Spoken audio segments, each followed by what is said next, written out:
മിശിഹായിൽ പ്രിയമുള്ള സഹോദരി സഹോദരന്മാരെ, പ്രിയ മക്കളെ, ഇന്നേ ദിവസം 1 പത്രോസ് 2:23 നിന്ദിക്കപ്പെട്ടപ്പോൾ അവൻ പകരം നിന്ദിച്ചില്ല, പീഡനമേറ്റപ്പോൾ ഭീഷണിപ്പെടുത്തിയില്ല, പിന്നെയോ നീതിയോടെ വിധിക്കുന്നവന് തന്നെ ഭരമേൽപ്പിക്കുകയാണ് ചെയ്തത്. നീതി നടത്തുവാൻ ശ്രമിക്കുന്നു എന്ന ഭാവത്തിൽ പ്രതികാരം ചെയ്യുവാൻ നാം വരുമ്പോഴാറുണ്ട്. മറ്റുള്ളവർക്ക് നീതി കിട്ടാതെ വരുമ്പോൾ അതേപ്പറ്റി അധികം ശ്രദ്ധിക്കാതെ അവഗണിക്കുന്നു. നമ്മുടെ സ്വന്തം കാര്യത്തിൽ നീതി കിട്ടാതെ വന്നാൽ നാം ക്ഷോഭിക്കുവാനും നീതി നടത്തുന്നെന്ന ഭാവത്തിൽ പ്രതികാരം ചെയ്യുവാനും ഒരുങ്ങും. സ്വന്തം കാര്യത്തിൽ നീതി ലഭിക്കുവാൻ വേണ്ടി പ്രവർത്തിക്കുവാനല്ല, മറ്റുള്ളവർക്ക് നീതി ലഭിക്കുവാൻ വേണ്ടി പ്രവർത്തിക്കുന്നതാണ് നമ്മുടെ കടമ.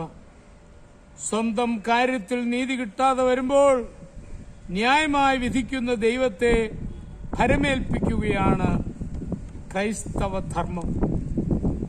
എബ്രഹാം ലോത്തും ഒരുമിച്ച് ജീവിക്കുന്ന കാലത്ത് ലോത്ത് എബ്രാഹിമിനെ പറ്റി ചിന്തിക്കാതെ നല്ല പ്രദേശം തെരഞ്ഞെടുത്ത് സ്വന്തമാക്കി.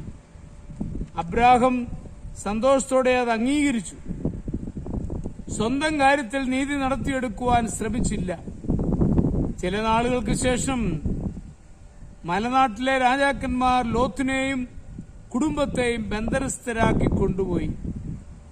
വിവരമറിഞ്ഞ എബ്രഹാം യോദ്ധാക്കളുമായി പിഞ്ചെന്ന് യുദ്ധം ചെയ്തവരെ വിടുവിച്ചു.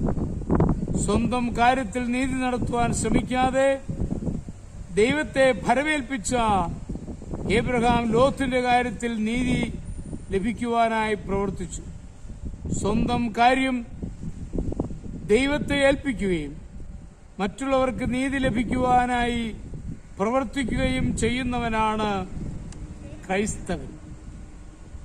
വ്യവഹാരത്തിൽ ഒരു കക്ഷിക്കാരൻ വിധി പറയുന്നത് ശരിയല്ലല്ലോ, ന്യായാധിപനാണ് വിധി പറയേണ്ടത്.